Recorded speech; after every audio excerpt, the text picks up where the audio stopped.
What do you think is the major issue that the travel and tourism industry around the world or in your area need to address in the next year?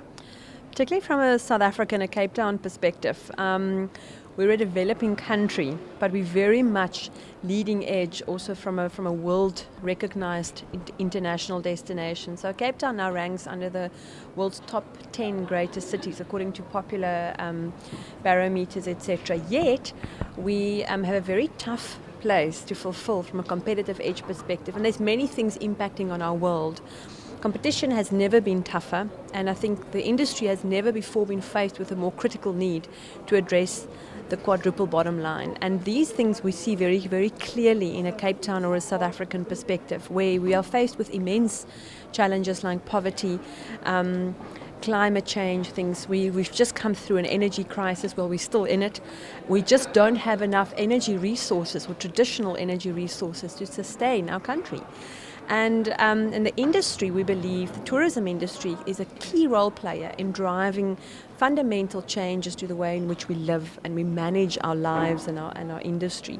So we're very excited about that. And an important thing is I think that the industry is robust and can change in an instant if it needs to adapt itself to the environment. And I think business in the formal sector can learn a lot from tourism. So I think for us very much it is about practicing what we preach, putting in place really manageable, sustainable business principles and ways in which we live.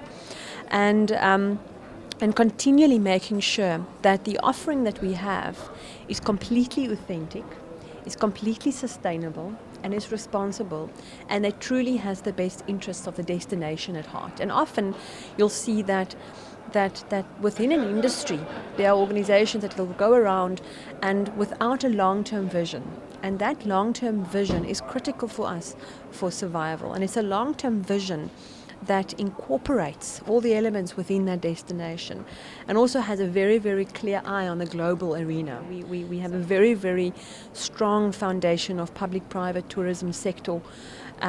We value the relationship with the private sector. We learn from the private sector, and we are guided by the private sector and pull in next to the private sector to support, to give guidance from a strategic perspective, but then to co-manage our destination. And I think therein lies the secret of a lot of the things that we've done that has positioned Cape Town as one of the greatest cities in the world.